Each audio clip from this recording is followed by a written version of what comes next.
എനിക്ക് കിട്ടണം, എനിക്ക് കിട്ടണം, കിട്ടണം, കിട്ടണം എന്ന് ആഗ്രഹിക്കുന്നവരല്ല ക്രിസ്ത്യാനി.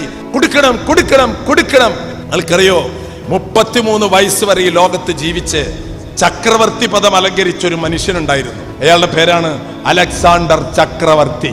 ക്രിസ്തു ജീവിച്ചത്ര വർഷമേ അയാൾ ജീവിച്ചുള്ളോ, അയാൾ ചക്രവർത്തിയായി. രാജ്യങ്ങൾ രാജ്യങ്ങൾ പിടിച്ചെടുത്ത് അവസാനം ഇന്ത്യയിൽ വന്നു. എന്താണ്ടോ കാര്യം. അവസാനം എല്ലാത്തിനും ഒരു സമയമുണ്ട് ദാസ. നമുക്കൊക്കെ വരും പ്രിയമുള്ളവരെ. നമ്മുടെ ആരോഗ്യം പോകുമ്പോ, അധികാരം പോകുമ്പോ, കഴിവുകളൊക്കെ പോകുമ്പോ എല്ലാത്തിനും ഒരു സമയമുണ്ട് ദാസ. ആ സമയം വന്നു. അപ്പോ ഇയാള് തന്റെ മന്ത്രിമാരെ വിളിച്ച് എന്താ പറഞ്ഞെന്നറിയോ? ഞാൻ മരിക്കുള്ളൂ എന്ന് എനിക്ക് മനസ്സിലായി. 3 കാര്യങ്ങൾ എനിക്ക് ചെയ്തു തരണം. നമ്പർ 1, ഞാൻ മരിച്ചാൽ എന്റെ ബോഡി ഡോക്ടർമാര് വേണം മഞ്ചം ചുമക്കാൻ, ഡോക്ടർമാരെ കൊണ്ട് ചുമപ്പിക്കണമെന്ന്. രണ്ടാമത്തത്, എന്റെ മഞ്ചം കൊണ്ടുപോകുമ്പോ ഞാൻ വാരി പിടിച്ചു കൂട്ടിയ സ്വർണങ്ങളും രക്തങ്ങളും പവിഴങ്ങളും അതൊക്കെ മഞ്ചയുടെ ചുറ്റും വാരി വെതറി ഇട്ടിട്ട് പോകണം.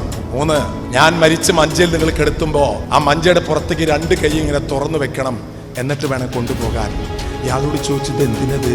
ചക്രവർത്തിയായ എന്നെ രക്ഷിക്കാൻ ഈ ലോകത്തിലെ ഒരു ഡോക്ടർമാർക്കും കഴിയില്ല എന്ന് ഡോക്ടർമാരൻ എന്റെ ബോഡി ചുമക്കട്ടെ.